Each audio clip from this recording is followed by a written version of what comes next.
Hello, today we're going to look at particle interactions, and we're going to also cover quantum electrodynamics and quantum chromodynamics. We won't have much time to cover them in detail, but the idea is to give you the essence of what this is all about. So let's go back to basics. We know that if you have two positively charged particles, then they will repel. On the other hand, if you have two unlike particles, they will attract. That's often covered by the phrase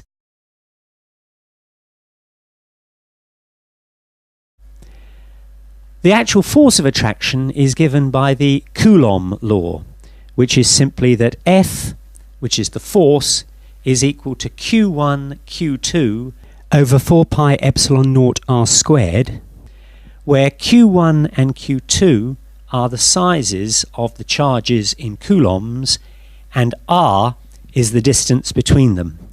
And you can see that that force falls off as r increases. But the question for us is, what is causing that force?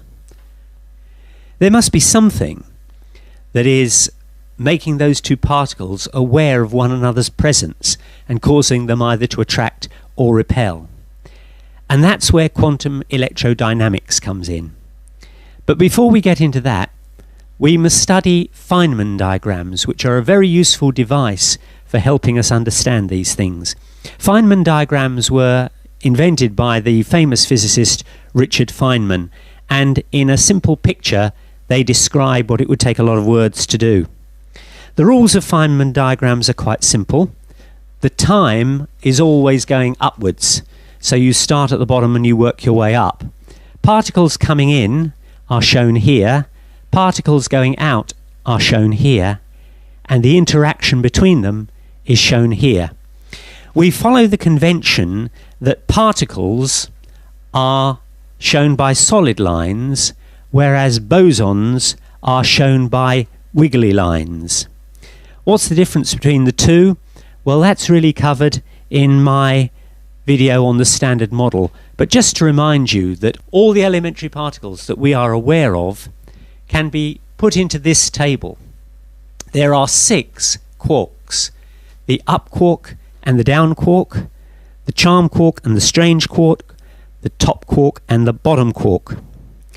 Then the leptons, which are the electron side of the family, go into these 6 boxes: the electron, the muon and the tau, and then the electron neutrino, the mu neutrino, and the tau neutrino. And all of those are particles, the quarks and the leptons. These boxes here are for what are called the gauge bosons. They're the force carriers. They're the things that are going to exchange information so that forces can happen. And there are 4 types. There's the photon, the gluon, the Z boson, and the W plus and the W minus bosons. So now we can go back to our Feynman diagrams, where there's one further thing we need to understand, and that is that you can have pair creation or pair annihilation. That is to say, matter and antimatter can come together and annihilate to form no particles at all, just energy. Or from energy you can create a matter and antimatter pair. Well, now we're ready to have a look and see how this helps to understand the force between two charged particles.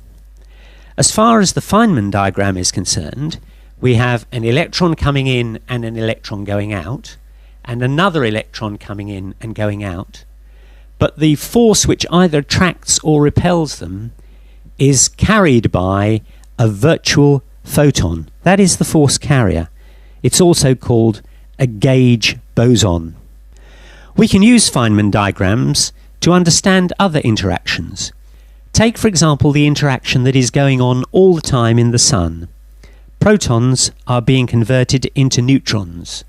This has to happen so that by various means 2 protons and 2 neutrons can come together and form a helium nuclei and thereby release huge amounts of energy. We would normally write that as a proton becomes a neutron plus a positron plus a neutrino, A positron is simply the antimatter version of the electron, and positrons do not last very long because as soon as they bump into electrons, they annihilate and produce energy.